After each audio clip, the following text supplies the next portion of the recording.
The Angry Chicken is a production of Amove TV. Bookmark amove.tv for more gaming and esports shows. The Angry Chicken is directly supported by listeners like you via patreon.com/TAC. Everyone, get in here!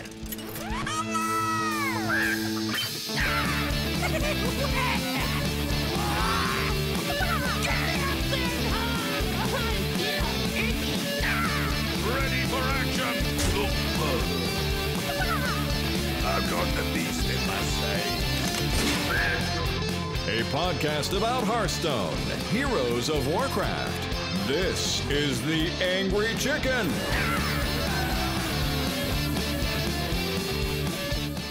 Greetings and welcome back, everybody. This is The Angry Chicken. I'm Garrett Weinzerl. I'm joined by Willie Dills Gregory and also Jocelyn Moffat. And we're here 1 hour earlier than usual because Thanksgiving things. Also because we thought we'd have more cards to talk about.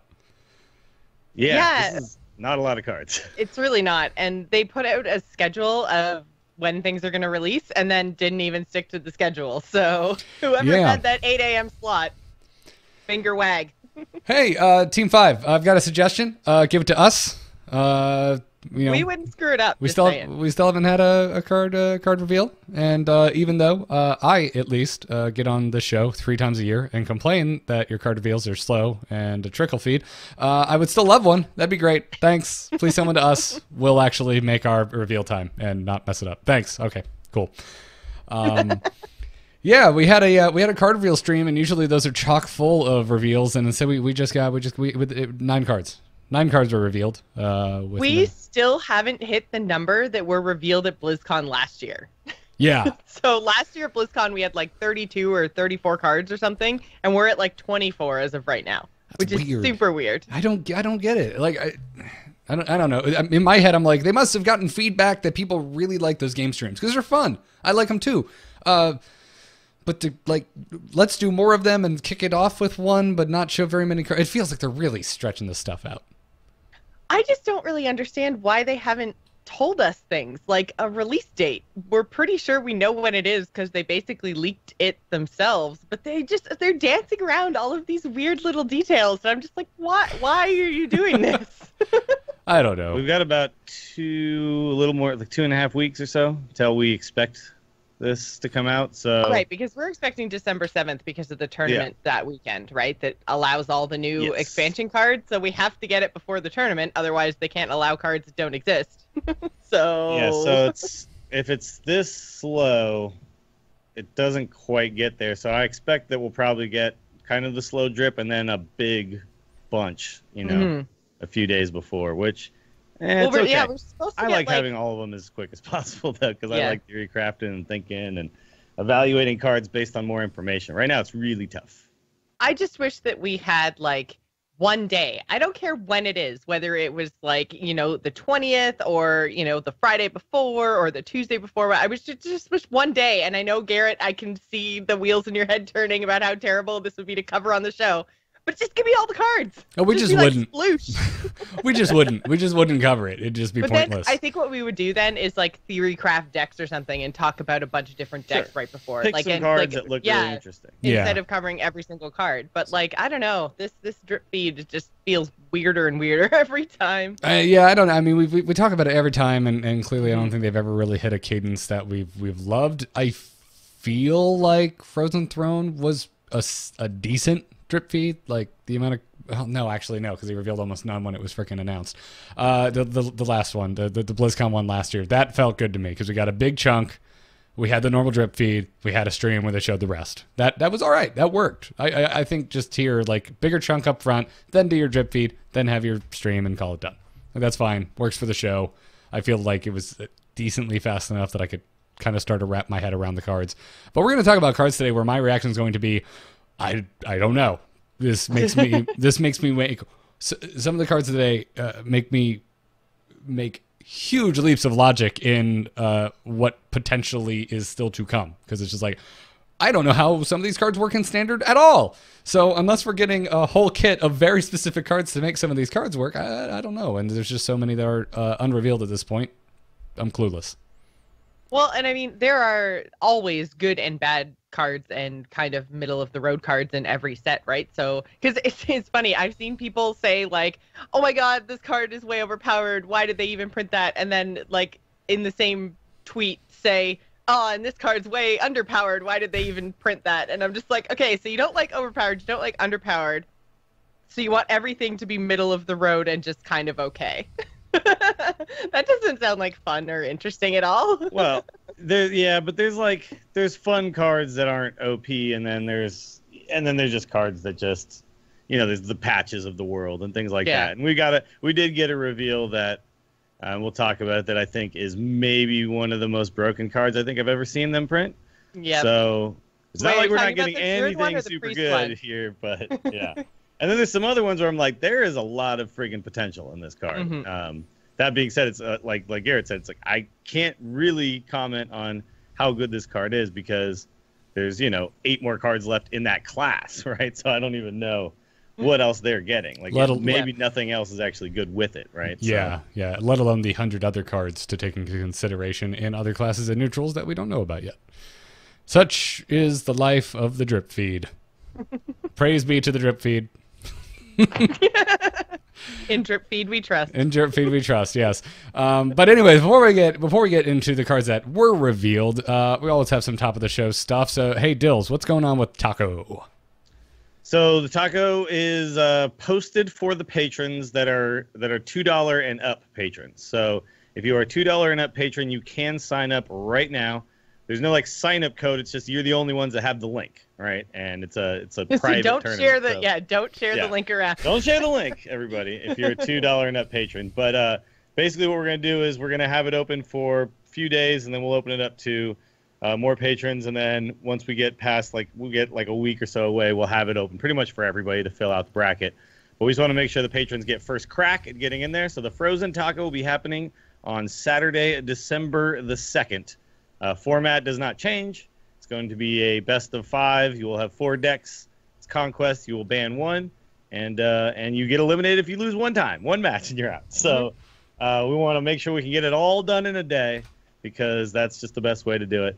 And again, like last time, I'm going to let you guys kind of police yourselves a little bit. I will be available in case there are any serious disputes, but I expect you guys to be able to handle it. So I'm really looking forward to it. It should be a lot of fun. Prize information is up there as well, and we are also going to be doing the 2 random winners this time again. So even if you don't think you're someone who can compete and win, please give it a shot. Show up. It's a lot of fun, and you can still win some stuff, and that'll be $20 towards some Kobolds and Catacombs cards if you get one of those. So should be cool. Looking forward to it. Yep. Right, because it's the week before we think we're getting the expansion. So yeah, it's literally timing. That weekend before. Yeah. We think. We're not sure. Maybe we think. Maybe somehow it's totally going to be the 7th. Maybe somehow that tournament in Australia, they're just going to give him a private server full of the new cards for the sake of the tournament, which is possible actually because of the nature of those type of the invitationals. But I don't think so. I think totally going to have the 7th. I'm just most likely. Although wouldn't that I would watch. Here's a bunch of cards. You don't know jack about them. Make a deck and let's see who wins. Oh man, actually, I really want that now. I want to see more cards, but damn, now I want to watch that. This is the first time that's really popped into my head as a possibility. Maybe they're being coy about the release date on purpose. But I don't think so. Fine. Jeez, it's oh god. Is this what it feels like to be Jocelyn? And Jocelyn, is that what it feels like to be me when I'm like, but logic, but logic. Yes, this is exactly what it feels like, Garrett. Oh, this feels terrible. I'm a bad person. Yeah. Anyway, hey, so if you're out there and you want to sign up for the English Chicken Open, I saw one email by the way, and I'm sorry I didn't get back to you. It's okay. Oh, okay. Well, whatever the case, just in case there's any confusion, if one person was curious, there's probably more. We had one person write in and ask hey, I'm not a patron, but I want to be in your tournament. It will open to everyone. Patrons get the registration first, and then it'll open to all. The last few tournaments haven't actually and we've maxed never out. Completely filled it with patrons, so have no fear. There will be spots. Yeah, as long as you're ready to go when we announce it to all the people, which pay attention to our Twitters, pay attention to our individual Twitters and stuff. We'll announce it it'll be the next show, so we'll announce it there too. But yeah, basically just, keep your eye out on what we're doing, because it will be announced in all the places that we can. I think our first couple of tacos filled up, but I don't think we were doing 128 yet. And Yeah, we were. Oh, were we? No, Okay. we were, but I think a lot of people, I think we had it maybe filled up registration-wise, but it never was totally full as with players, Yeah, I think right? the most we ever had was like 110 or 12 or something like that, and that was like the first one. No, you're always going to have some no-shows. It was basically, right after the introduction of the standard year is when people really started to drop off, because I guess they felt they didn't have, collections, couldn't compete or whatever, which is why I think the random prizes is actually a great idea to get everybody in there. Don't have to win. You can still win without winning. Yep. Yeah, and if you don't have like all the sweetest, newest cards and sweetest decks, just come meme. Like, bring some weird stuff. You never know. It's a good time. And actually, I will hope meme decks make it to the finals. That's what I'm hoping for. I hope for it every time. I'm hoping again. Hey, my announcement I have brought for top of the show and tell, is I'm hosting Streamer Showdown this Monday. It's going to be a Hearthstone edition. Kibler, Trump, and Disguised Toaster competing. So Very cool. I'm this excited. Is the Chan Man thing? This is the Chan Man thing. The produced by Chan Man TV. But yeah, I'm stoked. Practicing your host voice. Yeah. Is this my host voice? I don't recall ever using this voice for an entire show of anything. I don't even know what I'm doing here. I'm not sure what that is, but whatever the case is, I'm really stoked to host it. I've been bugging Chris to let me host any streamer show that he wants to throw at me ever since he started doing the show. So I'm stoked. So this upcoming Monday, once you have finally awoken from your turkey coma and possibly getting a concussion from Black Friday shopping, I will be hosting some Hearthstone festivities on Shaman stream. So go give that a look. And Joss, what's up with you this week? I'm going to be a broken record pretty much until it's Christmas time, but Extra Life donations are still open and will be open until December 31st. So if you'd like to support the Children's Miracle Network, go to bit.ly/TGI Extra Life 2017. We've already completed our marathon. It was a lot of fun, but we're going to be doing some more streams for the month of December to try to raise some more money for children's charity, because why not? It's a great cause. I mean, if you're going to be a broken record about something, it might as well be a child's charity. Right? I mean, we're a broken record on the show about our Patreon, which just supports us. And that's frankly rather selfish, but also how we make a living. So, if you're also going to start being a broken record about something else, might as well be a good cause. And this is a great cause. So, again, 100% of the proceeds actually go to the hospitals. Extra Life doesn't take any kind of a cut. And your donations are charity, so they are tax deductible. So, good all around. Good for everyone. Yep. So I'm not even going to bother with a news bumper this week, because there's not much news outside of card reveals. And, of course, we're bringing back our Card Talk segment. There's no reason we were going to have an episode today and just be like, oh, there's new cards, but we're not going to talk about them. So, yeah, we kind of already talked about it. Kibler and Waylon had their stream. They revealed 9 new cards. 4 more cards were supposed to be revealed today. Only 3 new cards were revealed today. We're still waiting on the mysterious 4th one. And the only other thing I really wanted to remind our listeners about out there was that if you somehow missed it, I did, by the way, because I don't check Tavern Brawl anymore. Last week's Tavern Brawl gave a Kobolds and Catacombs pack, so keep your eyes out for this week's Brawl. Now, before we get into card talk, we have a few cards to discuss. We have a sponsor to thank for this episode of The Angry Chicken. Away Luggage. They're back. We haven't scared them off by talking about how many hours we apparently put into our Switch while traveling and recharging with their luggage. But they are sponsoring this episode, and you can go to awaytravel.com/TAC for some just awesome luggage to go and travel with. And if you use the code TAC at checkout, you'll get $20 off your order. And we now all have Away luggage. They were awesome and sent Dills and I some carry-on luggage as well. Dills, have you received yours?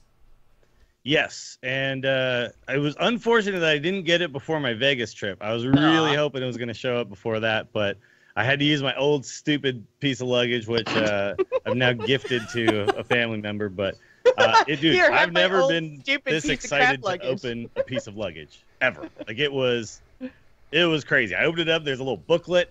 I read through the whole thing. I was like, oh my god, all the features, all the cool stuff. Set my code, which you can like lock your luggage, and TSA actually can open it up and everything. So that was always a thing. I used to have like a little padlock, but you couldn't use those anymore. You had to buy like a special one. This built in. It's got the battery in there. You could take the battery out. You could just use that wherever you want.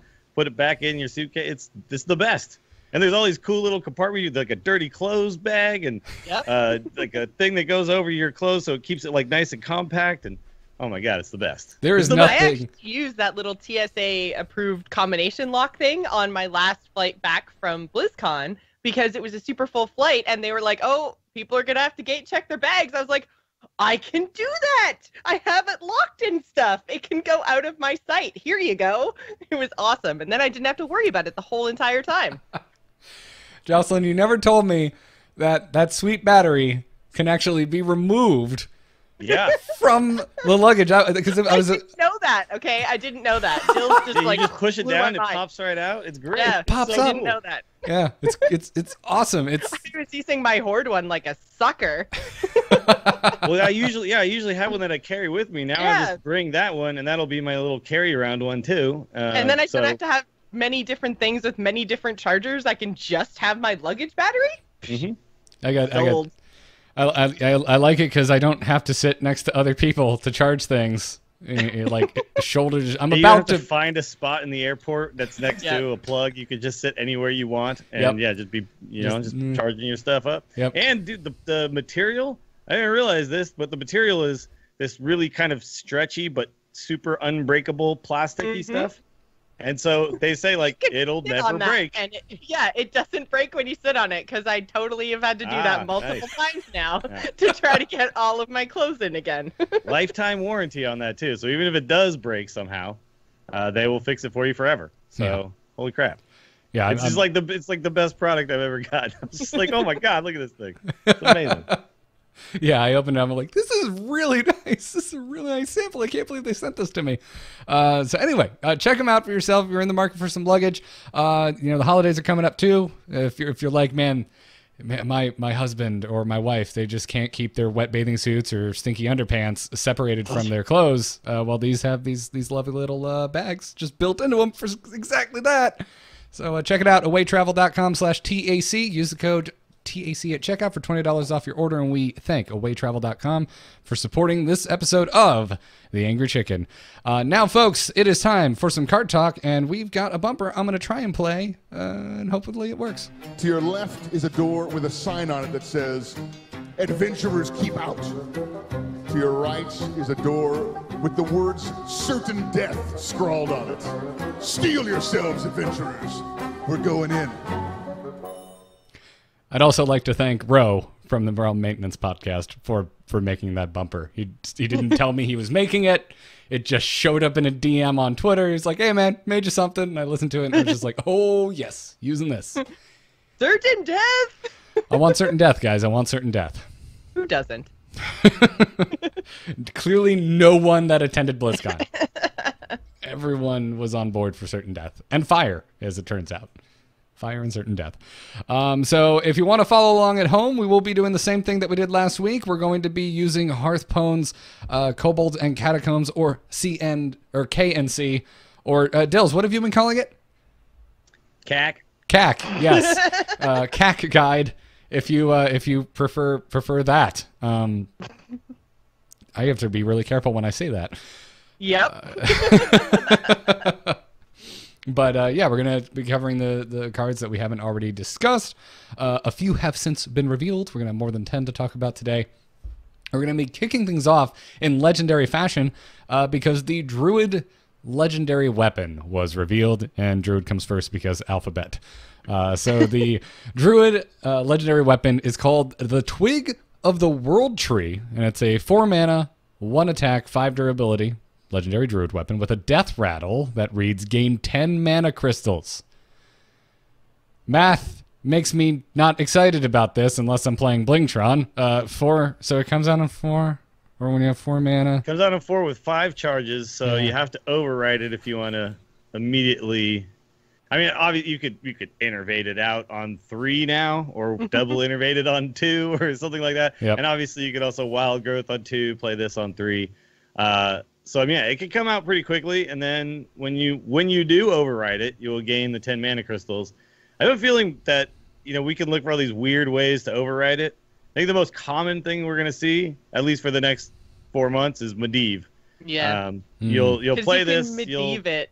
Yeah. Into Ultimate Infestation, which is disgusting. Yeah, no, it's pretty good. But here's the other thing about this card, though. We're introducing 9 new legendary weapons. I gotta feel like Harrison Jones is going to be a card that a lot of people are going to be using. So even though you can then, you could Harrison it, death rattle away their mana crystals, so they don't get to use them right away, they're still going to jump to 10. Yeah. Right? So even if you kill this card and draw 4 or 5, if they haven't used it, you're still just boosting them right to 10. So even that scenario is not terrible for a druid. This is the first one we've seen so far that harassing or ooze, they won't work. I mean, they'll work, but they'll work, really but it's better? You don't want to do it. Yeah, you might want to just force them to have to overwrite it themselves, right? Yeah. Although then you give them the option to kind of use those initial 10 mana crystals. Yeah. Because then they get to use those, and then potentially so you have more to stuff. ooze right before you think they're gonna play Medivh. Yeah.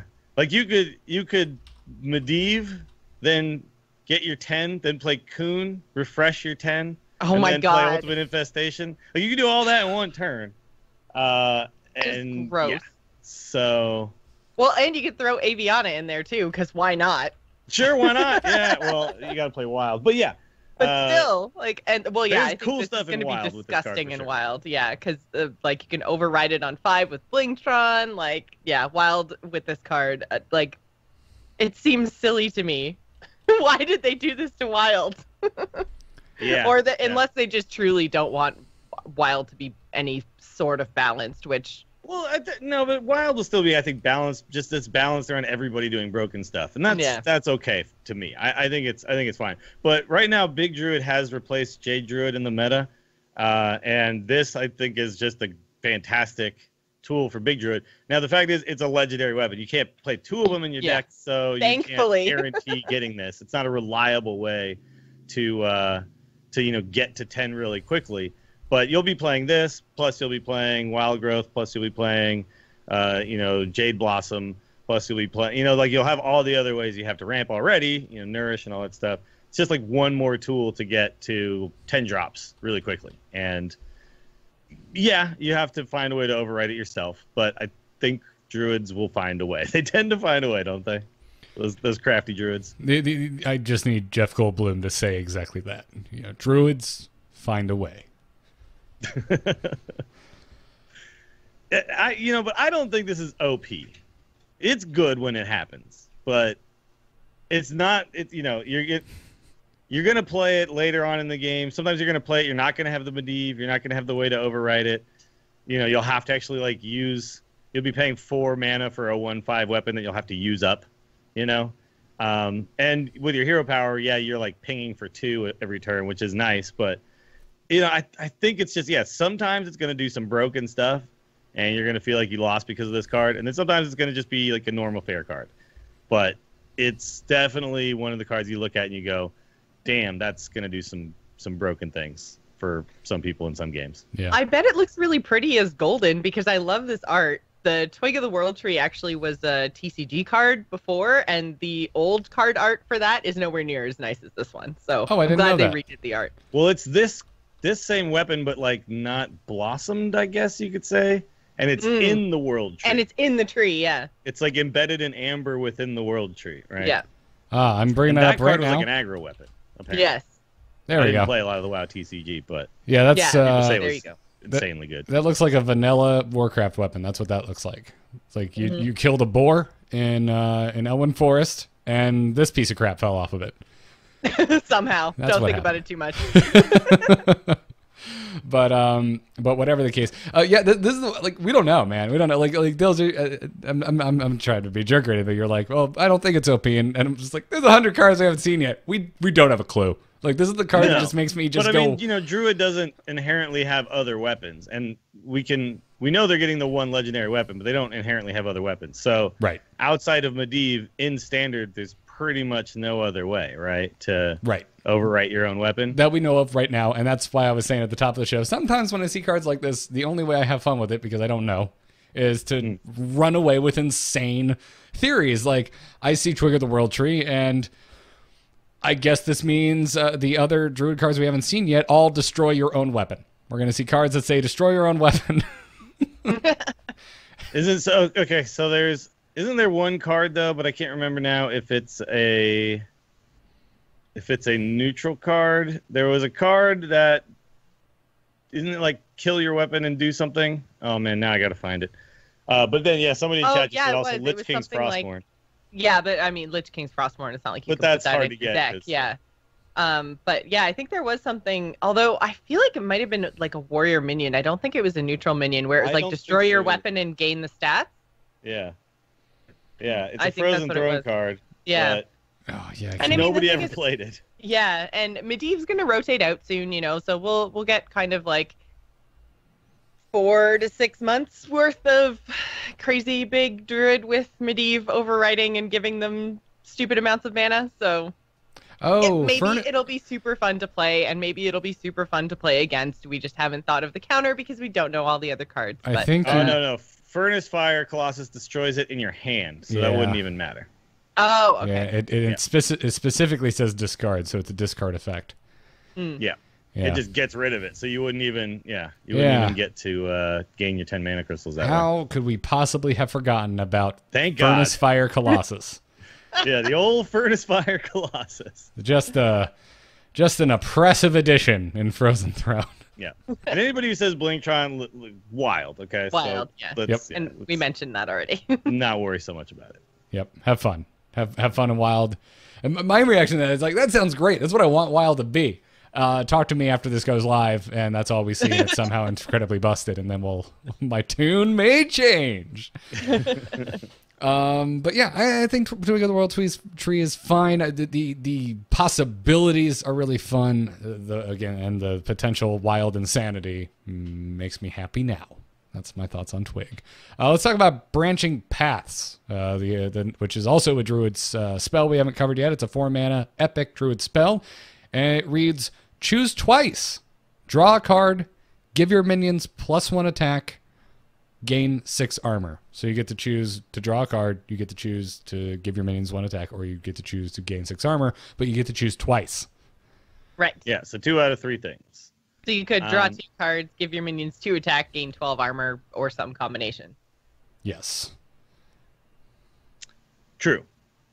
Although, I wonder if this works. Do we know that for sure? Can you choose the same thing twice? Yes, you can choose the same thing twice. Yeah. So choosing the same thing twice is fine. I mean, it's like everything's a little overcosted for what it does, right? But it's flexible. So, that's pretty cool. And that like flexibility is worth mana. Like it just is.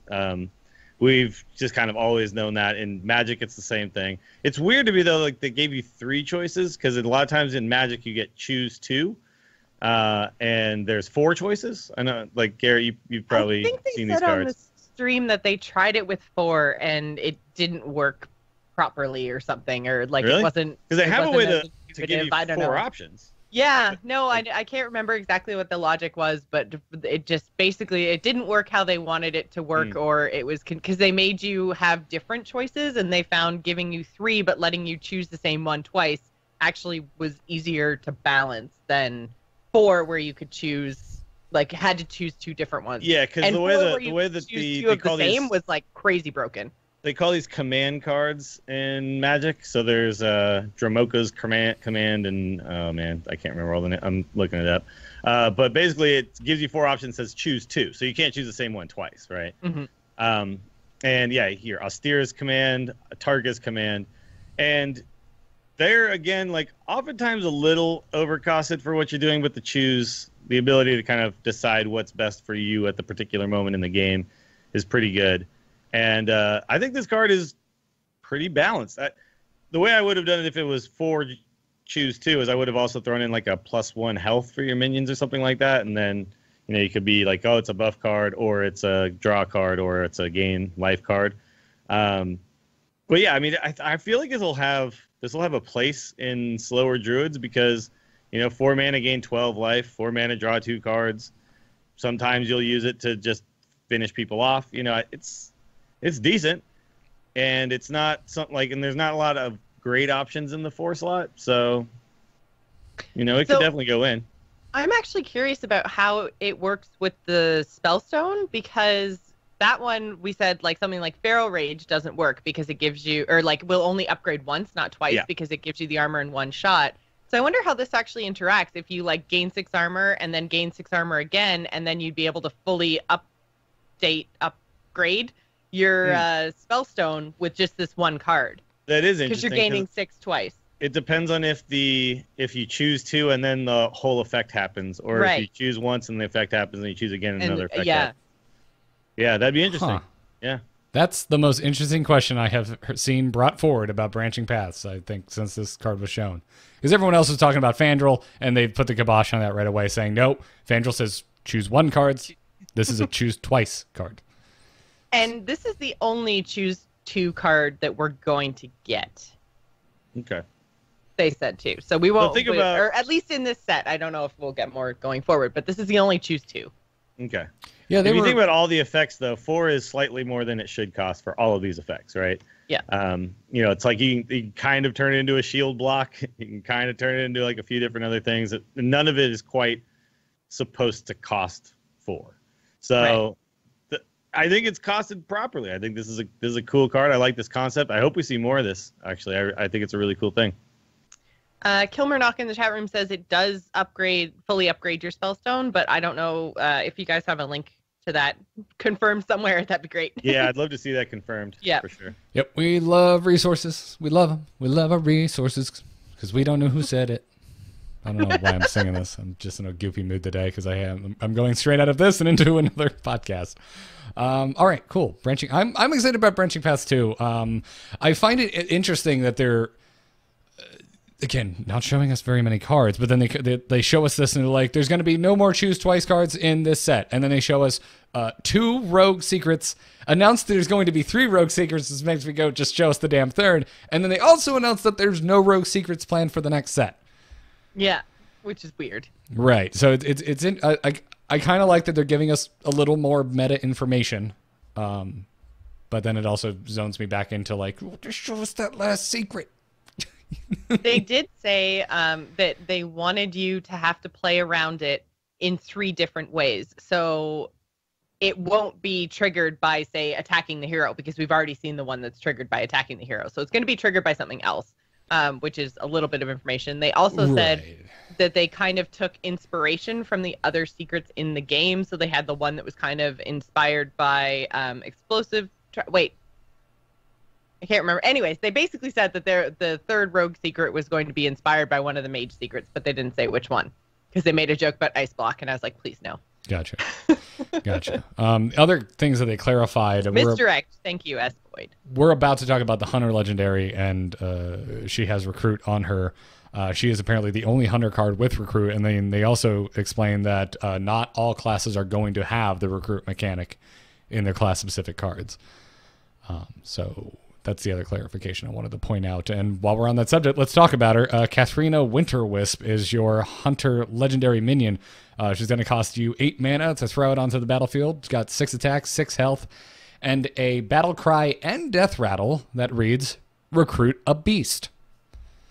So when she hits the board, you get to recruit. She recruits a beast. When she dies, she recruits a beast, providing she hasn't been silenced. I think she's interesting. We're gonna have to see kind of what other beasts hunters get. The thing is, the more beasts that you put in your deck that are kind of in the 1 to 3 to 4 mana slot, they're probably, although a bear shark wouldn't be terrible.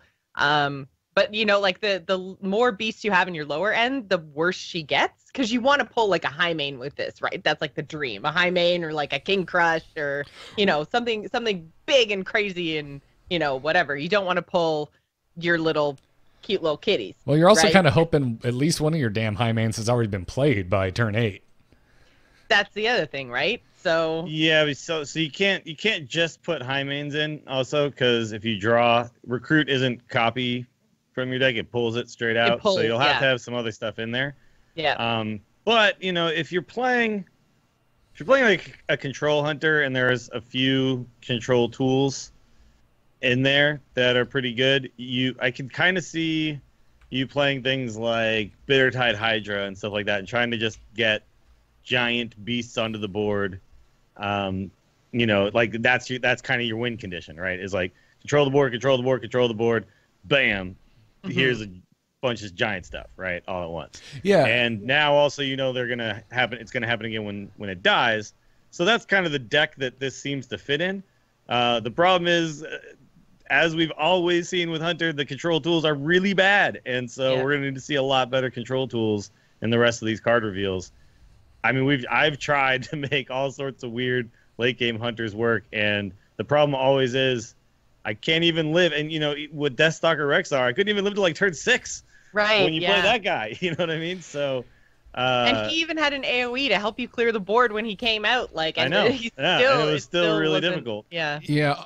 That's the thing, right? It's always with Control Hunter. It's always been getting there, and the Wandering Monster aside, because that's not I don't think part of this narrative that we're talking about here. But Katharina Winterwisp and Crushing Walls, these are the two cards we're talking about. We're like, oh look, more control tools, but you couldn't get the 6 mana. You're gonna have to get 7 mana for Crushing Wall. You're gonna have to get to 8 mana for Winterwisp.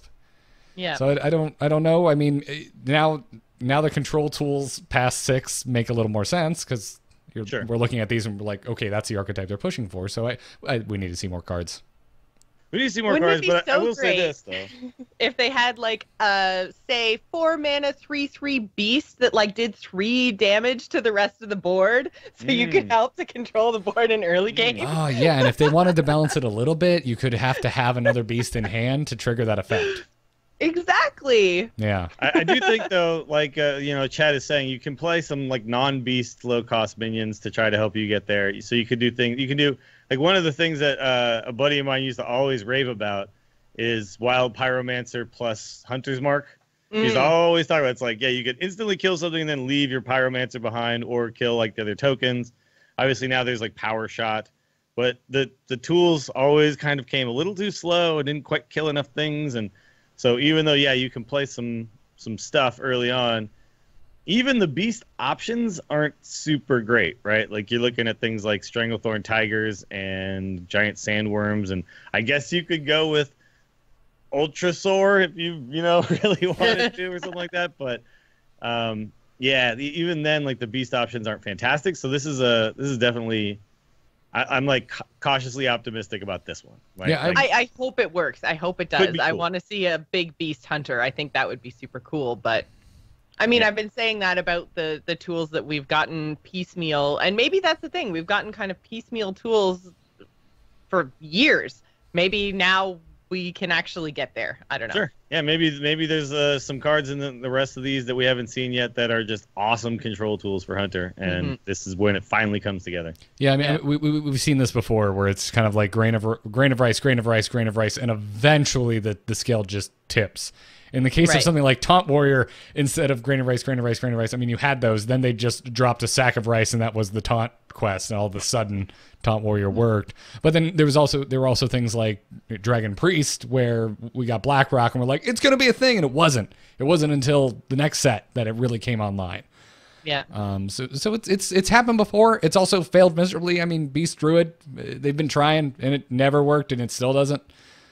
So it's hit or miss. I think it's fine. I want them to keep trying because I want Control Hunter to be a thing. We're just fighting against years of Hunter cards and a permanent hero power that pushes it in the aggro direction. So, but the hero power also, like I've heard people talk about this in the past too. The hero power could be a great tool for a control deck because it means you never have to worry about hitting face with anything because you have damage built in, right? Yeah. So. Yeah, the hero power is just there to be like, tools, right? I just push this button enough times, and then I get one giant minion to stick, and you're low enough that I can kill you. So it kind of goes both ways. You just need the tools that allow you to, control the board. They just don't have them right now. Yeah. Now I'm stumbling over a thought. and I'm not even sure how important it is. I'm literally thinking about it right now in the middle of the show, but I've never really thought about this before. Like, if they want Control Hunter to be a thing, specifically in Standard, not Wild, they're going to always be fighting against it because you only get, 10 class cards a set, typically. And so if we're looking at Standard, every year, 30 of whatever you just tried to add to the game to make Control Hunter work just goes to Wild only. And you have to kind of start all over again. So if I'm not saying that needs to be the case, that Control Hunter needs to be a thing at all, and if it ever is, needs to always be a thing. But if they ever want it to be a thing, that's a challenge. It's going to be a challenge every year. Yep. Never really thought about that. That's funky to me. Also kind of cool, but whatever the case, it's an archetype I really want to see work. So I'm crossing my fingers. Also, I want to play Crushing Walls because the art is a damn Star Wars reference. So, of course, I want to see that. Now, let's move straight past Mage because we got no new Mage stuff. Let's stop at Paladin for a hot second. Paladin's got a new rare spell reveal called Level Up. It costs 5 mana to cast, and it reads, give your Silverhand recruits +2/+2 and taunt, and apparently make them just party. I love the art on this card. They're so happy. Look at these little Silverhand and they're all recruits. leveling up. I love it. Yep. You can see all the World of Warcraft dings in the background. The gold coming the golden, down. Yep. The only thing it needs is guild chat in the corner. Just grats, garts, congrats. Yeah. That's all I need in the corner. Little green text. Yep. I'm excited about this card. I've actually been playing more Wild this season than I have been playing Standard, and what I've been playing is the Dude Paladin, and it's so fun, and I always have a bazillion dudes on board. It's like they clear my dudes, and I just make more dudes, and so if I use this on turn 5, it's great. Also, I am with Tom Hawkins in the chat room. This card better have ding sounds on for. Yeah. I want an individual ding sound for every Silverhand recruit currently on the board. with the golden animation, like right? The swat with noise that comes up, and I know what you're talking about. But beyond that, I'm actually not that excited about this card. Well, I think it's great. I feel like so we've seen 2 Paladin cards so far, and both of them are very Silverhand recruit centric, right? Yep.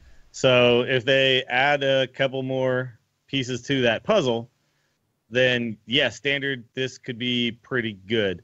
But I'm very hesitant to say that it's good right now because I don't think we've seen enough, right? It's weaker than Quartermaster. Quartermaster gave you a 2/5 on top of, buffing your dudes, and yep. Yeah, it's just it didn't give it taunt, Wild. but taunt isn't necessarily worth giving up a 2/5, right? So you have to hit another way to buff your dudes. That's all. Sure. And I think but you have to hit at least 3 of them. 3 minions. You have to hit 3 Silverhand recruits for this to be worth 5 mana, right? And that's going to be difficult to do. Just putting that out there. That is going to be hard to do. I don't think it's as hard as you think that it is with all of the ways that you have to make multiple Silverhand recruits now. But all those ways cost mana too. And, but I'm saying if you make this so card many is out of them, there, they can't clear them all. But if this card is out there, people will be similar to, say, when Shaman had a bunch of ways to make the totems get +2 attack and things like that. People will focus on clearing your Silverhand recruits, and Silverhand recruits are I think they're easy. They're just easier to kill than 0/2s, right? Obviously, so it's like okay, this can be really really good, or this card could be a total dud, and we need to see some more stuff before we really know. But I'm talking Wild, I'm not talking Standard. Oh yeah, and Wild, and Wild, this card definitely just goes into the dude decks because it's it's another way to do it, right? Like your 5 drops are Quartermaster and Level Up, and there exactly. You go. And Stand Against Darkness, but and you have Muster, it's like the problem in Standard is now we're also getting, and we haven't talked about it yet, but we're also getting a 4-mana dragon that will just kill all these dudes that you just spent 5 mana buffing and 2 mana summoning or 1 mana summoning 2 of or whatever. And so that's a bit of a problem too. It's almost like it's like Apple unveiling the 8 and then in the same breath being like, by the way, the X. Here's the X. Sure. Here's Level Up. You can get a bunch of 3/3s. Here's a broken ass priest card that kills 3/3s. Kills 3/3s with no effort. Yeah. So that's the thing. It's like I'm not convinced, but I'm not calling this bad. I'm I'm just calling this like super wait and see right now. Like I cannot, in good conscience, say this is a good card yet. I've been iffy about anything like this since Gadget's in. Like you think about cards like Blessing of Kings. The reason why it's so good is like you just spend the mana on one minion and usually like a minion lives. Like the reason why Bone Mare is pretty good. But this you're like, I need 3 of these little guys to be alive for this to be worth my mana, and that's a little rougher. That's harder to come by. Yeah. All right, moving on down to Priest, the card we've been referencing the whole damn show and actually haven't talked about yet. Dusk Breaker. This is a 4-mana 3/3 rare Priest dragon with a battle cry that reads, if you're holding a dragon, deal 3 damage to all other minions. F this card and the dragon it flew in on. You know what comes on 5 mana too? Draconid Operative. So Imagine that. yeah, so let's clear the board and put a 3/3 there to make way for our super broken 5 drop that we're gonna play right afterwards. Yeah, this is insanely good. This is just freaking amazing. We used to pay 5 mana for an Excavated Evil to do the exact same thing. We didn't even get a 3/3. So back in my day, Excavated Evil cost 5 mana. Now and I had to give him the Excavated Evil after I was done with it. Yep. This one I just I get the 3/3. You don't get nothing. Yeah, I'm looking at this like card is amazing. Like Dustbreaker. You need to like go join GVG. Like did a time vortex open up in the power level of GVG cards, and this was just the card we needed in GVG. Got sucked into it and landed in Kobolds and Catacombs. Yeah, this is like a meta-defining card right here. This card could make it so that nobody plays aggro, because if Dragon Priest is super popular and prevalent, aggro's never gonna beat it ever. You'll be Dragonfire Potioning and Dusk Breaking and all that, and they'll just be like, okay, all my guys are dead, I concede. So yeah, this is great. And Primordial Drake is still a thing, and it's just they're never gonna let you have a minion ever again, and then they're gonna play super broken stuff, and then they'll be able to beat Control because they'll have like Yaceras and all that crap too. So yeah, pretty crazy. Yeah, it's not like this is the card. It so seldomly happens, I feel, in Hearthstone previews. Like you see a card and you're just like, yep, good card. Just stamp it good. And that's what's happening with Dustbreaker here. Yeah, we can all agree this card is amazing. There's nothing really else to say because it feels so broken. So much 3 damage at that point in the game is so much damage. And there's one more. It really is. Yeah, pretty much gonna kill everything. There's one more. It costs the same as Hellfire, and you get a 3/3. Like wow. Yeah, and you don't damage your face. Like you don't. Yeah. I have no drawback to this card unless you are ahead on board, and then okay, I just don't play it. I do something Then you else. just hold it back, and then it's your dragon that activates all your other dragon things. Mm-hmm. It's a dragon itself, even. Yeah. Oh yeah, so I mean, you'll be able to create it with dragon creating cards. Bone Drake will find this sometimes for you. It's yeah. The funny. So I'll just go ahead and address Denmark in chat. It says, but do you want to do 3 to all dragons all about board? Yeah, on 4 you do. Because dragon is all about board, but everything that dragon anything always plays is always something with a big butt on it, and usually on turn 4 either you've got nothing on the board and you're waiting for like your dragon activator stuff, or you've got like a Twilight Drakey type thing and it survives. You just got to kill all the little things that are gonna kill your face. And you could even play this and then Circle of Healing, and then all of your dragons with big butts get healed, and then there you go. And maybe you draw cards too. I like Drake butts, and I cannot lie. You other dragons can't deny. Good lord. Josh said it is the era of Priest. I know what I'm playing. That's all I'm saying. I'm going right back to Dragon Priest. Welcome back. My time away from it has not been long enough. All right, let's talk about 2 of the 3 rogue secrets, because that's all they showed us. Cheat Death is up first. This is their rogue secrets are going to cost 2 mana, by the way. 2 mana common rogue spell. It's a secret that reads, when a friendly minion dies, return it to your hand. It costs 2 less. Reverse Freezing Trap. So it pays for itself most of the time. It's you might look at this and say, "Oh, I paid 2 mana to Shadow Step." Like, no, not really, because you're gonna get the full value of your minion and its stats before it goes away and comes back, right? So when you Shadow Step something, it has to still be alive, and that means you didn't get to also, trade something fully, right? Trade with something fully. So this allows you to, play a minion, leave it on the board until it finally actually dies, usually killing something else or costing a spell from the opponent. Then you get it back, and then it comes back out cheaper. The drawback, obviously, is you don't really get to choose which minion this hits, and it might make you have to play a little bit differently. Also, it has to happen not on your turn, right? So, yeah, but you can also set up board states where no matter what they choose, you're still getting value.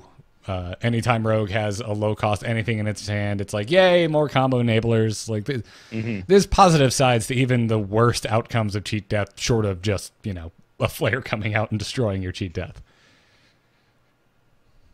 I mean, I think it's a good card.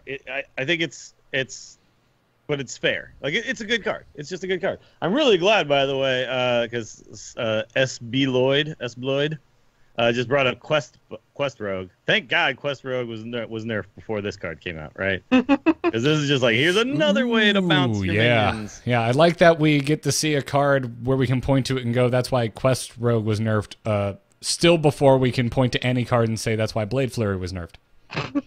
Sure. Blade Flurry. Blade Flurry, we're still waiting. We're still on Blade Flurry. But we haven't seen the legendary rogue weapon yet. So. Oh, God, what if it's just like, what if it's bad? They just keep getting bad, if it's bad or underwhelming weapons, man. Like, it's just like a more poisoned dagger. Look, rogues right now are doing fine, so I don't mind if they don't get the strongest cards in this set. But yeah, I think this is a good card. I think this is a good for a secret. It's gonna make you not want to kill Keleseth, because then I'd be able to just play it again. Well, yeah, if you have the secret up and then you play the Keleseth, people are gonna have to think twice. Yeah. But I mean, it's probably better to just leave up the 2/2 and then kill whatever they play next, right? So yeah, but then I'd top deck my Shadow Step and you cry anyway. Sure. By the way, I kind of do want to see how this works with Sherazin, because it says return it to your hand. So do you get your one Sherazin stays on board, or does it definitely return to your hand? Like, I would imagine you get 2 of them essentially, but we'll see. Yep. Oh, yeah, they bring up a good point. 2 mana cards with Keleseth Rogue. Well, yeah, but you don't necessarily have to play everything on turn 2. Oh, that's true. Yeah. You wouldn't even play a 2-cost card. Yeah. Oh, right. Well, you could hope for the best. You could play the secret. You could play the secret first, but yeah. You could hope for the best. You have to draw the secret before the Keleseth. Yeah, it'd be really complicated. Draw the Keleseth, and it would ruin it. So yeah, you would. It's like, I'm going to put a couple duplicates in my Reno deck because I have a pretty good chance of drawing the duplicates. That time that you play Keleseth 4 times in one game, it's going to feel pretty good. Have fun, Disguised Toast. Godspeed. Yeah. Sudden Betrayal is the other rogue quest, and not just a Firefly reference. It's going to also cost you 2 mana. It's also common. It's a secret, and it reads, when a minion attacks your hero, instead it attacks one of its neighbors.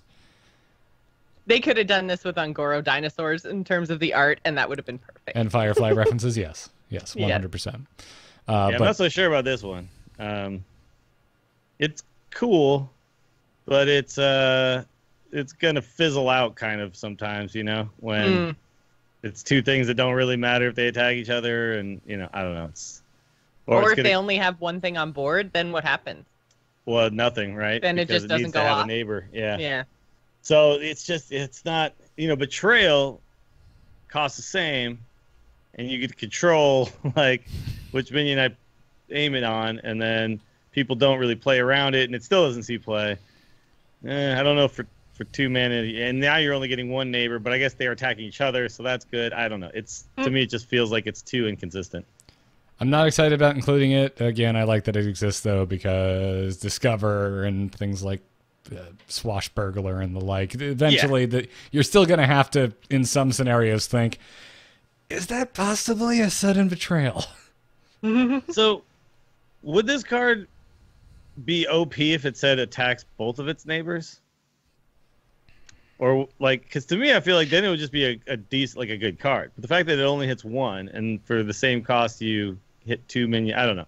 Maybe that's too I feel like OP. they must have tested it as like an actual like betrayal where it attacks both, and then they were just like, no, this is disgusting. Maybe that was too good. Yeah, maybe it was too good. I think probably. But it feels to me like that wouldn't be, because also again it has to be activated by the opponent, right? So right, and they could attack with a right or leftmost minion to mitigate the effect of that. And yeah, I don't know, it's strange. Sudden betrayal's weird in that way, because I'm kind of in your boat, Dills. I don't think it would be. Yeah, I don't think it would be OP. So, but I mean, whatever. I just right now I'll try it out. I want to give this a go. But I get the sense it's not very good. Mm-hmm. Yeah. Well, by the way, before we leave, what do you think of rogue secrets in general? A new class getting secrets. I mean, for me, it's like, well, if any class, it seemed weird for them not to have secrets. It's rogue. Yep. Yeah. But their explanation makes sense that rogue just had a lot going on already. You know, combo and things like that. It's already a lot of things. They were also like the stealthy class. They're all, so sure. Making it not so complex to pick rogue and get into it makes some sense to me. The Paladin's always the weirdest one to have secrets, right? But this is, I think, Paladin never made sense to me.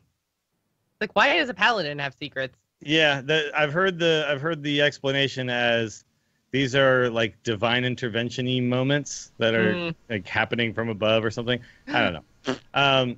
Yeah, definitely rogue is a class that feels like secrets belong in it. But I totally understand that early on they wanted to make the game very accessible, and now the game's been around for a long enough time that I think we can handle this, right? Anybody who's been playing this long or coming in at this moment probably gets it. That they have secrets and they have combo and they have whatever. It's fine. Yeah, Rogue was, just because of the whole combo thing, Rogue was one of the most complicated classes, period. But there were so many other classes that had secrets. I don't really know why putting secrets in Rogue would be confusing. I don't know. I think it would have been fine then too. They always I do secrets. understand. They were trying to make things simple. I mean, they said in the early days that Rogue was one of the original secret classes, but then as development went on, they kind of steered away from it. I think it's fine. I'm interested to see, because they said we're getting 3 and then there's no others planned, which I thought was kind of weird. It's just odd that we're only getting 1 set with Rogue secrets as of right now. I don't know. What do you guys think about having secrets for a couple years and then not having secrets anymore? I think they specified just the next set. Also, that's probably about as far ahead as they really have a grasp on. As they have planned, yeah. So it does seem a little funky, but it also seems pretty in line with how sets have been going. We see a lot of things that are kind of specific to the one set. Usually it's like a legendary thing like this. I don't think we're going to see more legendary weapons anytime soon after this set. We're not seeing any more Death Knights after the last set. We're not seeing any quests after the set, after Ungoro. I wouldn't chalk secrets up to that, so it's a little weirder to me than not continuing things like hero cards, for example. But secrets, though, too, especially the less there are, the less powerful they are, right? Because there's only a few things to play around from the opponent.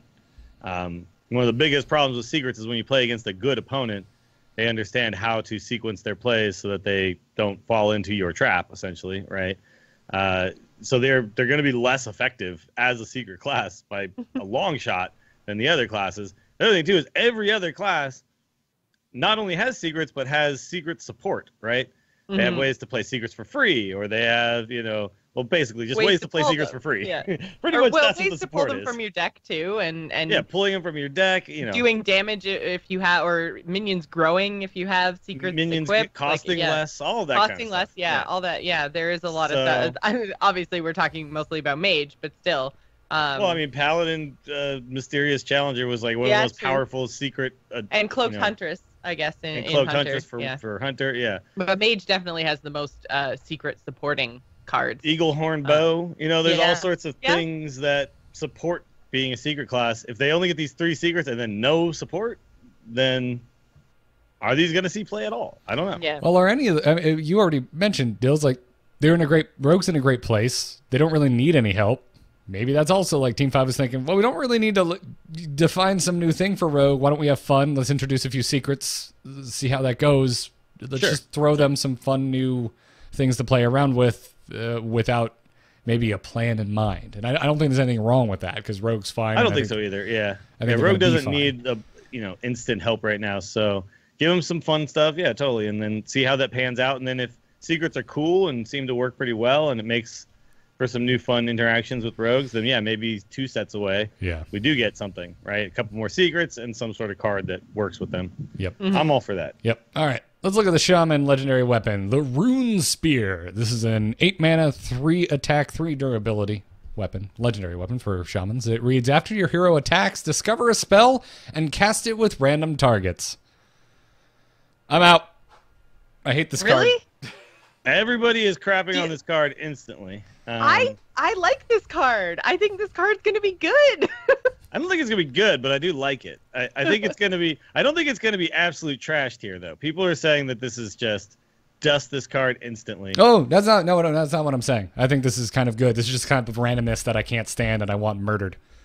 Well, yeah, but you discover the spell, the random targets thing. When you discover a spell that is like an AOE, then there is no random targets necessarily. So let's say you discover Volcano or something like that. I mean, it's just going to go off. Oh, I know. It's just that they were, or like I feel like there's a lot of good Bloodlust. You could just randomly Bloodlust. Yeah, you could just discover Bloodlust. Yeah, that hits your minions every time.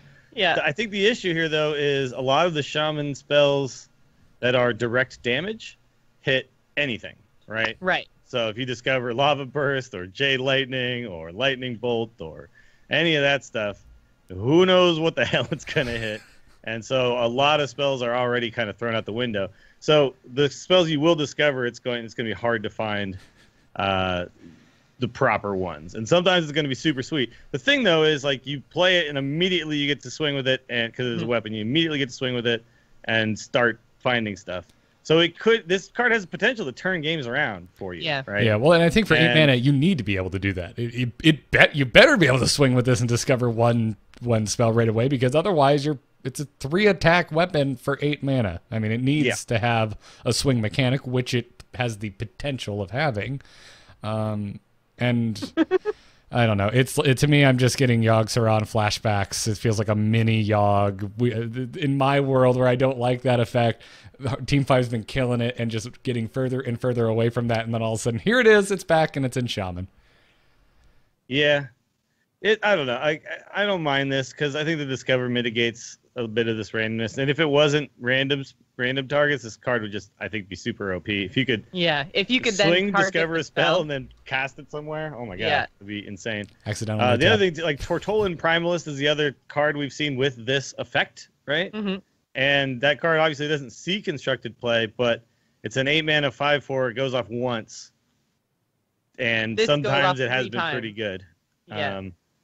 So I don't know. It's interesting. I think this card is a card that needs to be played with a little bit before we can really say absolute trash tier. I don't think it's ever going to be like, oh, this is auto include. I don't think it's ever going to be that. But I see a lot of people saying, just trash tier, disenchant, blah, blah, blah. And I'm like, let's just wait on this one. Let's play with it a little bit. Yeah, I think it's going to be good. I'm looking forward to building a deck around this one because I think it's going to be powerful. Hold my beer. I need to rant.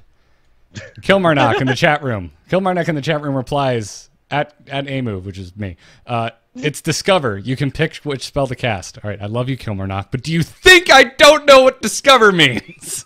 Like, no duh. I don't think that's what he's implying, but I think he's implying that takes away some of the randomness, right? Right. And think about my point is my point is that's not the point I'm making. My point is I know I'm going to end up in that scenario where in any other scenario, I have the win against the Shaman, and the Shaman goes, ooh, Lava Burst is an option. This might kill me, but I might just win the game right here. And he's just going to win the game right there, and I'm going to break my monitor in half. Because that's, in my opinion, the worst thing you can add to the game of Hearthstone is like an auto as a potential coin flip win that invalidates everything that came before it. I mean, if that's the case, you probably should have never been playing Hearthstone. Yeah. Because probably in the wrong Ragnaros is a games. classic card. Yeah. So I think it's just I get what you're saying, and I'm not saying I think think Ragnaros is a bad example. Ragnaros does the same thing every turn. There's a way you can kind of adapt your play to this. This has a large enough range that I'm concerned that it could become problematic, like Yogg-Saron Yeah, but did. Ragnaros would like hit your face instead of one of your 5 minions, and you would lose the game. You know what I mean? Like there's definitely that same sort of just frustration of Crazy I can't believe I random just swing. got that unlucky. That's Yeah. going to happen with Runespear. I think there's worse offenders to the scenario you're bringing up in the game of Hearthstone than this card. I think Yogg-Saron, and that's about it in my opinion. With what? Ragnaros? I think Yogg-Saron is like the only thing that's a worse offender than the potential of Runespear. Oh, this is Yogg is way worse than this. Yeah, Yogg is and I agree. I'm your just saying 10 this seems like a spells in mini row. Yogg, and that's why I don't like it. And we just haven't been getting cards like this, and I've been happy. Okay. I mean, we definitely got less cards like this for a long time, but I don't know. I think cards like this is how Hearthstone's always going to work. So I've just kind of been I am like just used to it. So I don't look at them and be like, no, don't do it again. It's just like this is kind of how. But the Discover to me makes it. This is okay. I'm okay with this. Yeah. It's The fact better. too is it's like just sometimes not. I'm going to cast Volcano without overloading. Well, no, but I'm going to that's do the all thing. sorts of cool things with You this don't card. you don't pay the mana, but I think you still overload. Because when Is that Yogg true? Yeah, I think so. Okay. I mean, Yogg does. Yogg but, does, yeah. So I So would why think wouldn't this would be the same. Runespear? Yeah. I guess yeah. we'll have to see if Tortolan Primalist overloads you. Mm-hmm. Because this reads to me more like that than Yogg. Yeah. But I'm pretty sure that when spells are cast from your side of the board, they made that change so that you still Okay, get so overloaded. Yeah, 'cause But it's you don't pay the mana, right? So any overload spells, you're basically just paying their overload cost. Sure. I'm leaning towards Joss. That makes sense in my head. That does make sense too. Yeah, absolutely. Yeah, the overload thing. So no, I'm not like I quit. I just this isn't the type of effect I'm particularly stoked about. And I love you, Kilmarnock, but telling me defining Discover triggered me. So thanks, buddy. I'm looking up Shaman spells, and yeah, there are a lot of targeted stuff, but yeah, Maelstrom Portal. There's a lot of Lightning non-targeted Storm. stuff too. Elemental Destruction is wild now, right? Yes. Tidal Surge, Avalanche, Hex. Yeah, there's a lot of targeted stuff, but then there's like some pretty decent just AoEs, right? That'll be really good with this guy. Yeah, I think it definitely has a place in a control-y type world of Shaman. Yeah, Volcano seems to me to be the real winner though here. Yeah. And then there's gonna be weird cards too, like Totemic Might be an option. Luckily, there'll Like be two Spirit other Echo, options. Farsight, that kind of stuff. Yeah. Yeah, you're gonna be able to find And the new because less. Discover, it's going to be better on your side, right? Because you get the choice of things. Oh, Like you're 100%. probably going to get one good option out of 3. Yeah. Oh my God! Can you just? Devolve and Evolve Oh, wait, no. definitely always hit your side or the other side. Yes, So yeah. those would be good. Sorry. The new Lesser Sapphire Spellstone, you'll be able to find that. Although you're going to have to overload to upgrade that sucker after 8 mana has been spent. There's some interesting things. Oh wait, no, it would be cast randomly. So It would be cast, It yeah. would just But, be doing. It would be summoning. The one other thing copy about of the this friendly card minion. too is if we are living in a world where Harrison Jones is everywhere, this card is absolute garbage. Yeah. By the way, because you'll pay 8 mana, you'll get the effect off once, and then they'll draw 2 cards and kill it. Right. So Yeah. that has to not be the way the world works when this set hits. I just know it's going to tilt me. Steal Oh, it's myself, already tilting brain. you. Steal Yeah, I know. myself. We don't even have like 3/4 of the set yet, or the quarter of the set yet, and Garrett's already tilted. Oh, hey, you were already tilted by the priest dragon, so True. it's all good. So let's go down to Warrior. Lesser Mithril Spellstone is the only card today I'm going to have to pull up another tab for, because this is the Spellstone that upgrades for Warriors. Going to cost them 7 mana, is a rare spell, and it reads Summon 1/5/5 Mithril Golem, equip a weapon to upgrade. The upgraded version of this summons 2 5/5 Mithril Golems. You can equip another weapon to upgrade it to its final form, which summons 3 5/5 Mithril Golems. As with the other spellstones we've looked at, the mana cost does not change when it upgrades. Yeah, this is really slow. Are they the Mithril Golems? Are they just like 5/5s? I think they're just vanilla 5/5s. Yeah. To our knowledge, yeah, I have not been able. There's not a. Okay, yeah, no, I haven't been able to find an they actual don't have like image some of the. onboard effect, I don't believe. Right. But yeah, that's really slow. So you have to play one weapon, and then do stuff with it, like use that weapon up, play another weapon, and then play this for 7. Like 3 5/5s for 7 is good, but it takes a long time to get there, right? So that being said, I could see some weird Dead Man's Hand stuff, where you basically just keep playing golems forever and ever, right? And you just have a super control-y warrior built around it. Yeah, plus they showed us Rummaging Kobold. We haven't talked about it yet, but that's the return one of your destroyed weapons to your hand. So sure, you're going to have a lot more access to weapons, and you're not going to have to necessarily worry about drawing them all of the time if you put these kobolds in your deck too. So there could be something there with just a really control-y, really weapon-heavy koboldy warrior. So Hachikuma just said in the chat that Dead Man's Hand can keep the upgraded version. That makes sense to me because the card actually changes its text. The card changes, yeah. Because I'd seen somebody wondering about that because of the new rules where if a card goes back into, like, moves from one zone to another, it loses any buffs that it had. But these aren't necessarily like buffs. It changes literally the card. It becomes the greater spellstone, yeah. Yeah. So you could Dead Man's Hand, once you've got it up to greater, you could Dead Man's Hand them back in. You literally just draw the greater version. So to me, again, that makes it's like this is a deck that's built around just outlasting you, and then eventually, like, here's my threats that I don't run out of, right? So pretty cool. And I think because Infrarogue in the chat room is saying golems forever and ever, but I feel like this is probably a better way to do golems forever and ever than Jade was, because they're just 5/5s all of the time. It's not like they're a 5/5, a 6/6, and a 7/7, and then an 8/8 and a 9/9. Like they're just 5s, guys. Super greater mithril spellstone. I think this is a really cool card. Like I said, super slow, but warrior is definitely a class that could take advantage of slower cards. So, and obviously, Dead Man's Hand is one of the most interesting cards we've ever seen in Hearthstone, and more tools that seem to work well with that. I'm all for that. I think it's very cool. Why do they? Now I'm just noticing the spellstone. The upgraded spellstones have rarity gems, but they're non-collectible.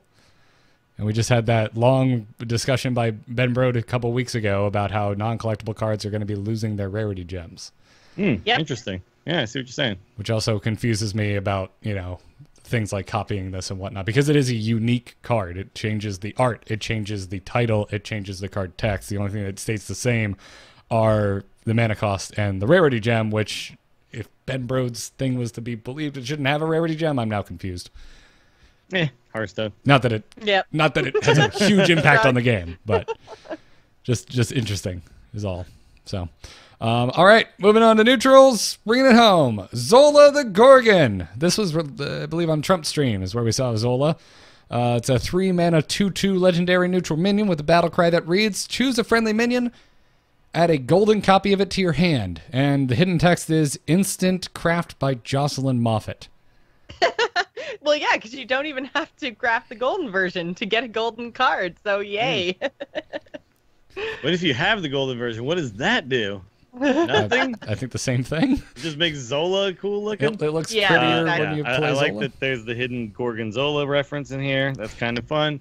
This is a good card, I think, because there's lots of minions that you would want to make another copy of, right? So yeah, and 3 mana. I feel like this could work well with Barnes, right? You Barnes out a 1/1 of something and then grab another copy of it, right? Oh, wait, never mind. Yeah. Never mind. No, now I don't like Zola anymore. So Jocelyn just ruined it for me. Sorry. Anything that makes Big Priest better. Yeah, and I love just the complete unimportance of the fact that it's a golden copy, but I love that that's an ad to this card. Like, why? Doesn't matter. Because we can. Yeah, it's just for fun. Yeah. And how dare they put something on there for fun? I like fun things. So, like, I'm imagining lots of interesting stuff that you could do with this. But again, this card is never going to be like OP, but it's another tool for decks that might be really annoying to play against. That like Keliseth, which chat room is saying now, so you could totally copy a Keliseth and play more. Yeah, because it's 3 mana, so yeah, you could play it.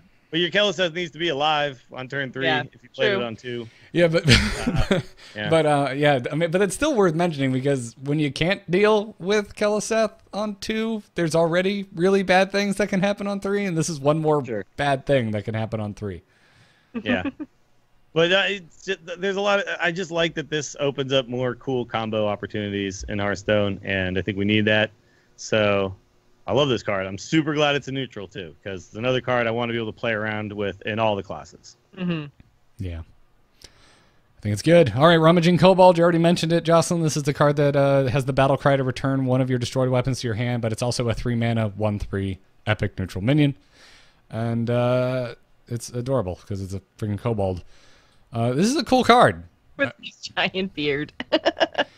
Yeah, he is. His beard's as big as his head. He needs to use that Harry's code from Angry Chicken. That's what he needs to do.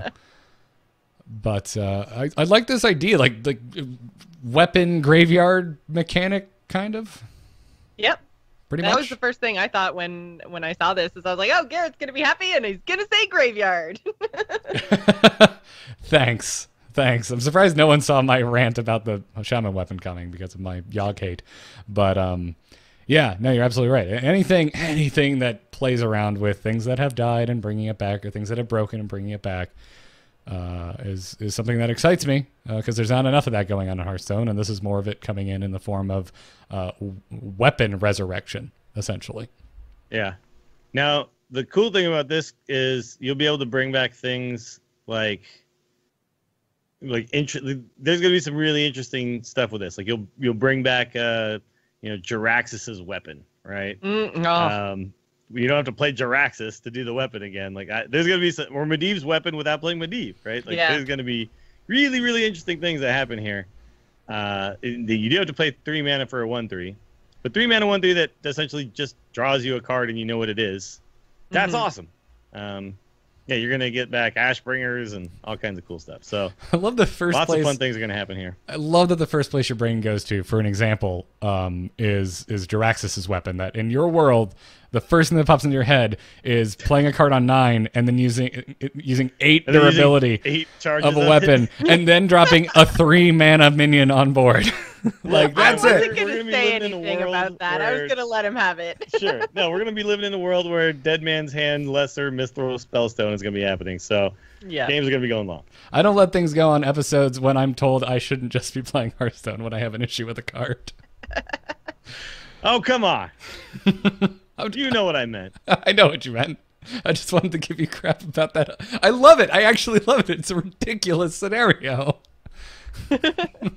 Well, on turn 18... Oh, that's interesting. I didn't even think about that. You could boomerang stuff, because does boomerang kill your weapon? And then you could... There's going to be some stuff here.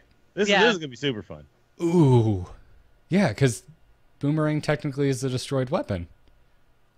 But then you get that back. So then you'll get another back. Like you just have multiple copies. I'm not sure how that helps you now that I think about it, actually. Never mind. You just end up with way too many... And, I mean... We have a whole entire expansion built around legendary weapons, right? So, sure. I mean, you destroy the mage's card draw weapon or, the priest's dragon spawning weapon, and then they go, meh, 3 mana, get it back, let's do it again. Yeah, you're right. You're absolutely right. It's you can start teching this in when too much anti-weapon tech starts getting teched in. Yep. When part of your win condition is your weapon. So, great. I like it. I like you, Rummaging Kobold, and your absurd beard. And we're closing today out with some of the best card art I've ever seen in the history of Hearthstone.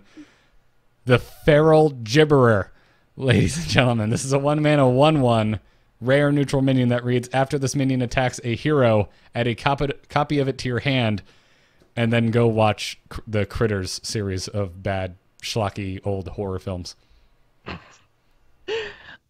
Okay, so on stream, Peter said that he thought this was the cutest card of the expansion. And if this is the cutest card of the expansion, I'm going to be real sad, guys.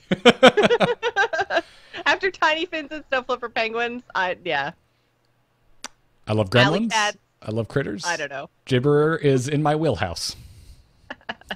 So I mean, like, if it had, it's super cool card art, and I like it. It's got, Garrett, you're totally right. I'm like, I look at this and I totally think Gremlins, but like, I don't know.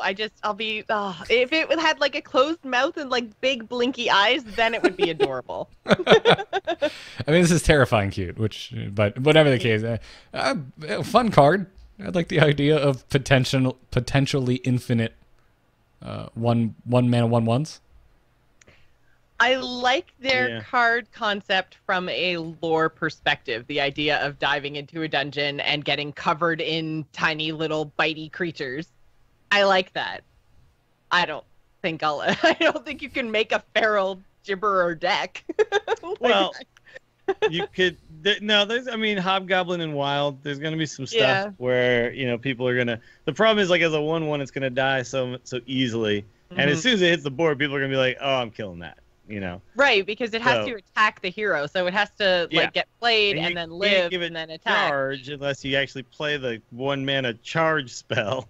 Yeah. Which that's terrible. So yeah, it's never gonna be totally broken, but there's gonna be some fun stuff. I mean, you could play like I feel like this is a wild card. Like, it's just already built just for wild. Because you could conceal it and then start doing stuff, then you could like maybe play this with a questing adventure, conceal it like one and then like hit face and then conceal again and then make more, and it's 1 mana like growing your questing adventure stuff. There's weird stuff here, but if I'm ever gonna be OP, no. All right, I need to now give the chat room some credit. Rainmaker brings up Quest Rogue, and I'm just like, oh my god, yes, this is it. Feral Gibberer, the reason Quest Rogue was nerfed, right here. Could be. Maybe, I mean, sure. This is a design space they wanted to explore. Then, Quest Rogue would. I don't know. Oh no, I still just want a boar and a patches and stuff that actually like attacks the turn I play it over a feral gibberer. I want this to be like a tribe in this expansion. Gibberers. I want gibberers. I want class-specific gibberers. All of them add copies of your hand when they hit phase, but they all have different stats and cost different amounts. I'm so taken by this art. I want these things all over Hearthstone, guys, and I don't think it's gonna ever be intentionally included in a deck. You want this to be like Murlocs 2.0? They're just everywhere. Yes, I do. And if they get wet, they multiply even further. But yeah, it makes me happy. It's really fun. And that's the end, right? There's no more cards. I think that's it. I think that's it, unless the mysterious other 4th card has come out. But let's just check real fast. Nope, still says waiting patiently on Hearthstone's today's reveal panel. This was supposed to go up this morning, so I don't think it's happening. I don't know what's going on with that, but such is life. That still was more than enough cards to fill up an episode. Oh yeah. But anyways, before we take an email and some tweets and wrap this all up, we got to thank our patrons, guys. Those of you supporting us over at patreon.com/TAC. If you enjoy the Angry Chicken, as we have mentioned before, we podcast, we stream, we create content for a living, and the Patreon is the best way to support us. So if you like the show, go over there and consider supporting the show with however much works for you. On this episode, we wanted to thank Greg T, Karsten G, William K, Rex, I'm just going to assume Rexar is a patron of the Angry Chicken, and David Q. Thank you all very much for supporting this here podcast.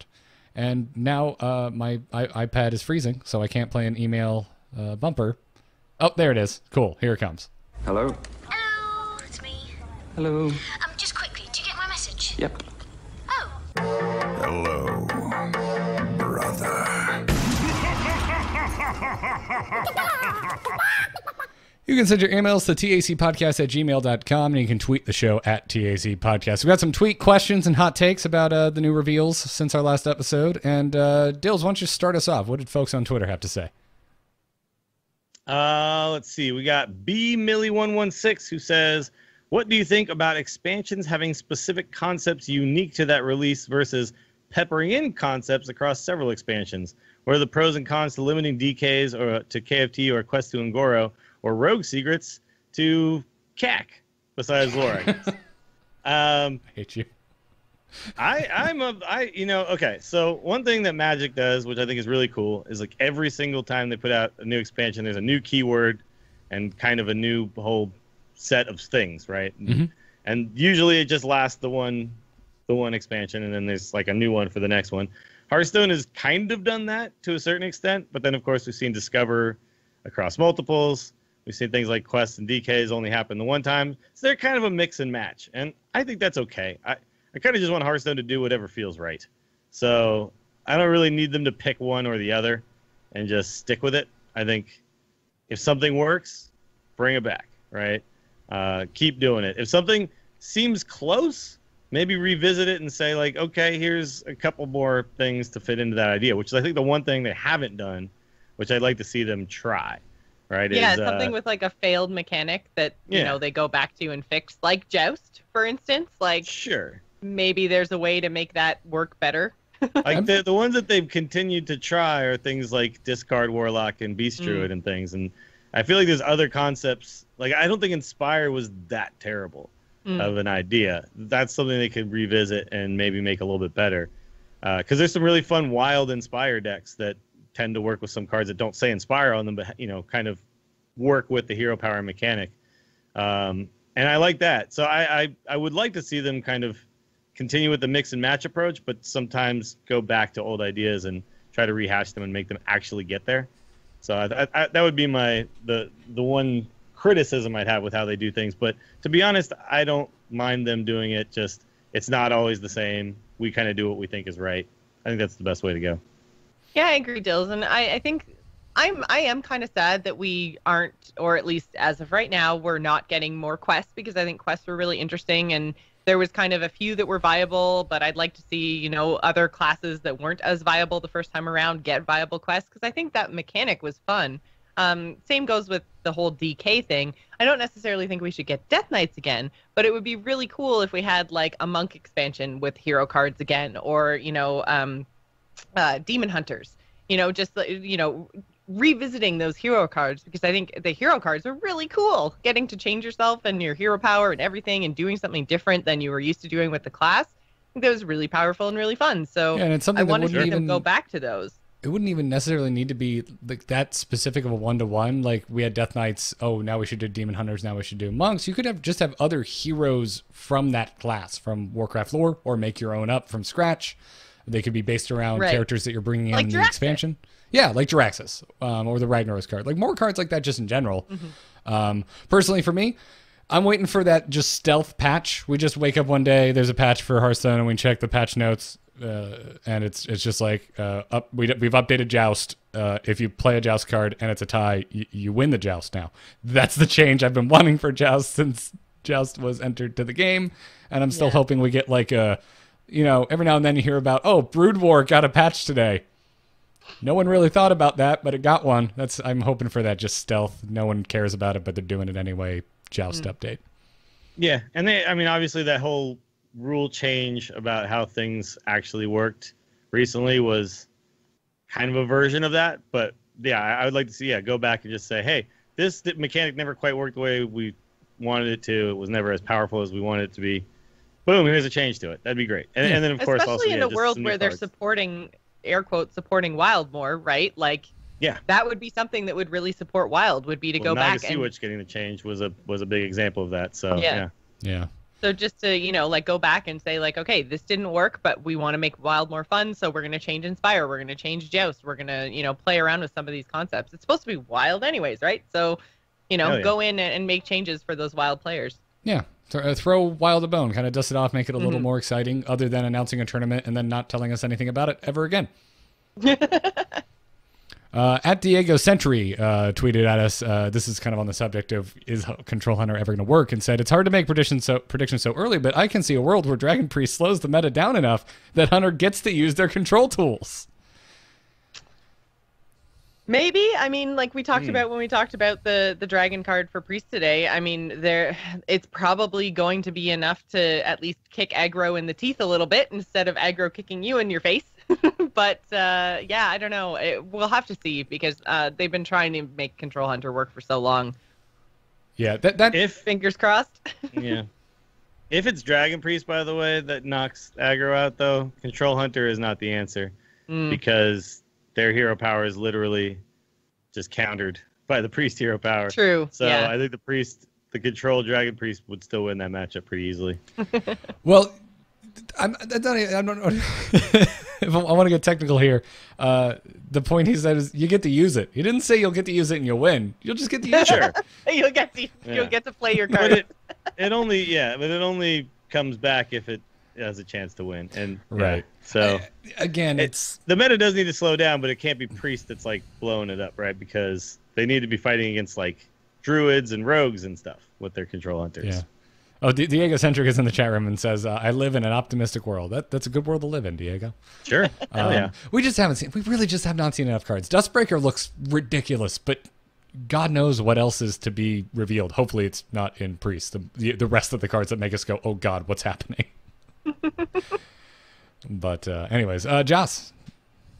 Mega Henzoid AoE says 4 mana dragon and a legendary weapon, enough to bring Dragon Priest back into the spotlight. What else does it need? I don't know if it ever really left. There's, the straight up like 2 of Dragon Priest is definitely gone right now. I think this is probably enough to bring it back, but I've seen people even playing the dragon package in their Kazakus Priest, right? So I don't think dragons have gone anywhere. I think these are going to get slotted into those decks. I mean, what do you guys think?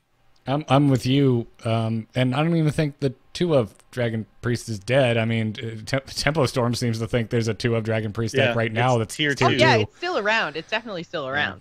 It definitely went away for a little bit. Like the beginning of this year, none of us were really even attempting it, I feel like, but since Frozen Throne, it's kind of made a resurgence. It's like third behind 2 of the most talked about decks right now, which are also Priest decks, which is Highlander Priest and Big Priest. So Dragon Priest just, I don't know, it's a little old and busted, even though it has new tools, and it does work. It's a version of Priest I actually prefer playing. And I'm straight concerned, actually, for Dragon Priest going into the next expansion. So you mean concerned about it being powerful, or concerned? Yeah, sorry, I should have spelled. I am concerned for how good it will be. Yeah. Okay, I thought you meant you were concerned, like you thought it was going to be bad, and that made you sad. And I was like, no. Garrett. No, so the opposite. The thing that I always want to point out real quick is just because Dragon Soul says dragon on it doesn't mean it goes in that Dragon Priest. So I don't think that card is even going to be in the Dragon Priest deck, because casting 3 spells in a turn is not something the Dragon Priest does really well. So yeah.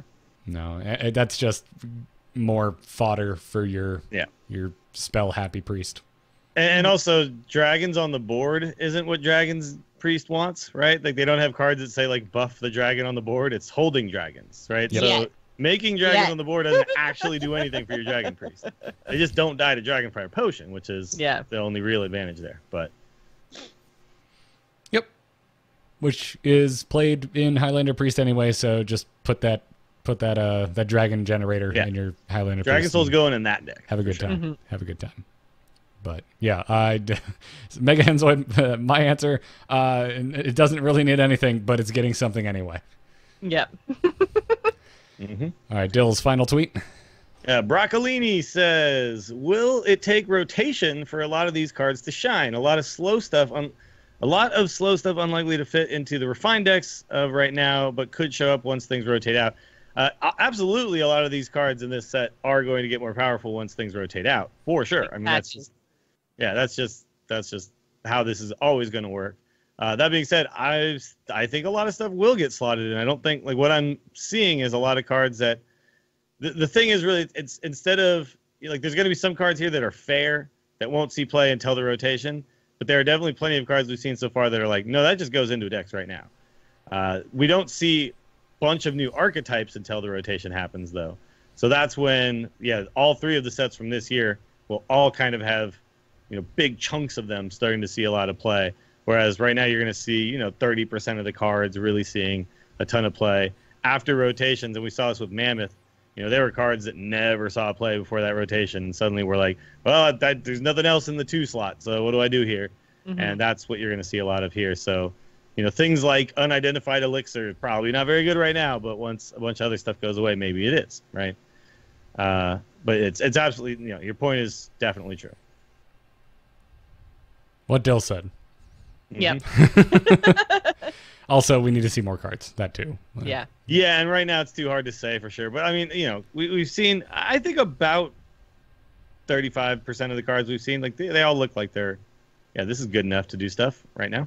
Yep. In the current meta. Especially that damn dragon for Priest. That's just, oh yeah. That's going to hit. It's going to hit. All right, that's going to wrap it up for this week's Angry Chicken.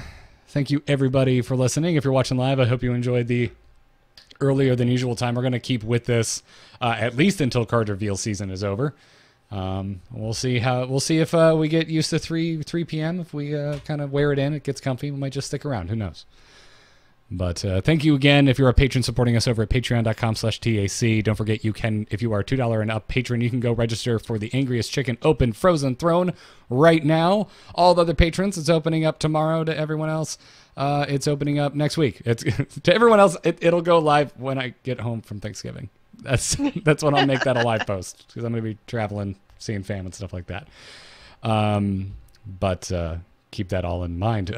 Find more of the Angry Chicken over at amove.tv. You can follow it on Twitter at TAC Podcast. We got to thank our producers, Declan H, Michael N, Sean C, and Johnny S. You guys are awesome. And catch us live Tuesdays at 3 p.m. Eastern for the next few weeks, at least on twitch.tv/amovetv. Dills, you do a lot of things other than the Angry Chicken. Where can folks find some of that? Check me out on twitch.tv/WillieDills, and on Twitter I'm at WillieDills. We are back to doing the Monday Night Stone thing. We kind of had our first actual episode with intro music and overlays and all the stuff. Oh yeah, it's a real thing. So that'll be happening on Mondays, usually around 6:30 Central after we do our 1-900 podcast episode. Me and Justin Robert Young casting some Hearthstone games, King of the Hill style. So if you want to play in it, contact me. We can work that out. But it's just basically going to be fun games with different stipulations each time. So the first week we did random decks, and it was cool. So check it out. It's also on my YouTube, youtube.com/WillieDillsSF. So if you want to see the first episode. Let me know when I can stop by and accuse multiple people of being a cup of haters. Please come on by. We want both of you. Actually, a grudge match between you guys would be super fun. I'm in. All right, bring it, Jocelyn. You can't. Oh, you're going down, Garrett. Come on. Oh, hell yeah. You're gonna win Hearthstone, but I'll win the in-universe wrestling references. That's true. That's true. And really, that's where I want to win. Joss, you also do a ton of things around the web. Where can folks find you? You can find me on Twitter and Twitch. I'm at Joss Plays. We're working on unlocking our next emote over on twitch.tv/Joss Plays. It's going to be the Joss Horde emote, which was voted on by Twitter. So thank you guys so much for helping me choose, because I obviously love them all. We are doing Heroes, Warcraft, and PUBG tonight. So make sure you come and check it out starting around 8 p.m. Eastern. Are you streaming for like 12 hours? That's a lot of basically, yes. Long-term based Tuesdays games. are always a heavy stream day. Okay, all right, just making sure. Just checking. That sounds like a good time. Everyone go check that out. Folks, I'm on Twitter at Garrett Art. All of the podcasts that I do can be found at AMove TV. Some of the more obscure ones I'd like to promote this week. Let's Talk About Star Wars is doing 2 episodes this month and 2 episodes next month. It's usually only a once-a-month episode or show type podcast thing. Sentences are hard. But Last Jedi is coming out, so as we crescendo into episode 8 of the Star Wars trilogy. We're talking a lot about it over on Let's Talk About Star Wars. That's with Tom Merritt and Jenny Josephson, in addition to myself. So give that a listen. And my solo show, The Angry Nerd, new episode of that is out. I did something really different. There's a lot of Battlefront 2 stuff, and all of you seem to want to burn me on the stake for enjoying the game.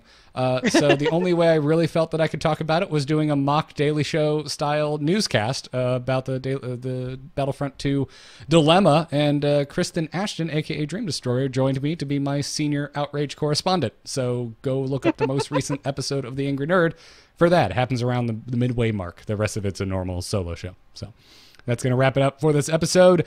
Good luck to everyone out there, especially when that damn dragon hits the priest decks. And until next time, job's done, and have a happy Thanksgiving. Job's done. Job's done. Yes!